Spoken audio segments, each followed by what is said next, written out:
Each man would think himself not such a fool to let conceitedness and villainous pride rule.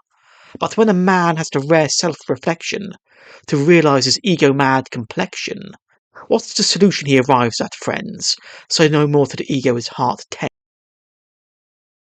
My wit is not a fortress so dependable that my mere musings might be found commendable, but none the less I find I've words to say that might be fitting for the modern day. If it's to be assessed that vanity breeds only miserable futility, as striving after wind so surely is, how vainly would we spend our time amiss? Then very well might humankind be doomed with burdensome old woe to be entombed, for nothing is as certain as we're vain, which is upon our legacy a horrid stain. Wherefore, though, are our minds upon conceit so bent, in order that futility be our intent? Is it because we have inherited what every fool of history has merited? Is it the case we are the greatest fools ever to graduate from human schools? Are we the sons of fools, with fools for sons? And when another vain millennia runs, will we be only vainer for its course? I should consider that we are the worse not for delaying action, but for action that tends to only selfish satisfaction. For are we not but seeking for ourselves, as long as we have our eyes aimed at wealth? Ah, wealth indeed, the chiefest vanity, consuming miserable humanity. Who knows not that it's vain to hoard earth's gold, while the heart hardens, growing dark and cold? What is more miserable than storing all the stock and stuff for which the needy call? How vainly do we seek our pleasure while problems of a world a starving pile? Alas, O man, the problem is your heart, that from your evil ways you don't depart. What's great evidence of human vanity, other than that we'd forsake eternity, but for a moment's pleasure ill afforded? How true it is that man's mind is distorted. Each man would think himself not such a fool to let conceitedness and villainous pride rule. But when a man has the rare self-reflection to realise his ego-mad complexion, what's the solution he arrives at, friends? Say no more to the ego his heart tends.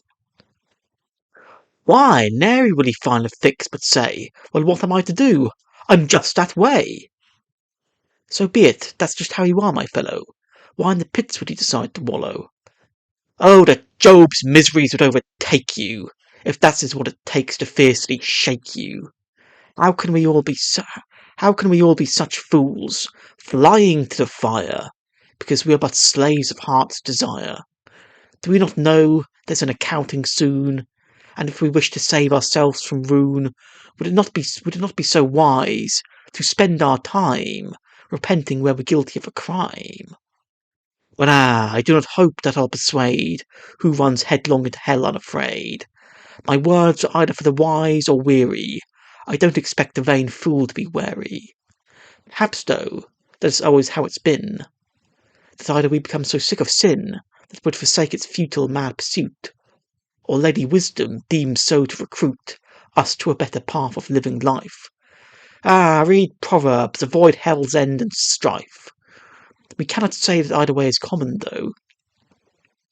Fewer hearts which due to sin grow slow, and even fewer those would call wise. Or to survey a world, it would be a surprise if wisdom was the child of the familiar. For wisdom is the rare and stellar silver that is not found where every eye would look. And I'd not boast it being in my book, but at least I'd like to think you're better to pay some heed unto my clumsy letter than waste the hour doom-scrolling to your death. What are we to do while fools would spend their breath, distracting us from what of life we have got left? Let us not be convinced that vanity is anything but plain insanity. Consider it a sin, O Christianity. Oh, all is vanity, just as the good book says. And so it should utterly our minds amaze, for there is nothing vainer than a man. And though I don't expect all to heed heaven's plan, indeed not, given we are rebel fools, who take delight in flouting heaven's rules, But it's incredible we only know how to delight in fools' games to our woe, or otherwise arrive at some conflict, which rarely we deem right to now restrict, rather than spend our time on things of purpose.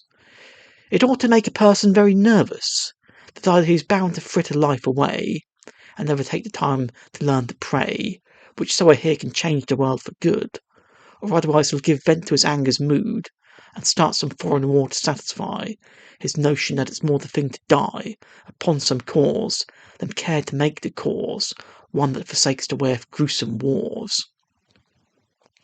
It's more the thing for men to pause than to pursue. It's often more the thing for men to pause than to pursue. It hardly need be said, if we were more inclined to use our head. Now maybe I've said aught that does amount to an opinion that knows how to count, or maybe all my words are little more deserving than to be but wasted store. But coming to the end of this little essay, which in delightful verse I've made to say, and not to blather on about too much, lest people say of me that he has such a tongue that only says what speaks for long, without omitting all the points that are wrong, I think it should be finely noted here that vanity is usually very near, for men do little know to spend their time tending to things that please the great divine, for anything that would forsake such task. In fact, the love of vanity does grasp.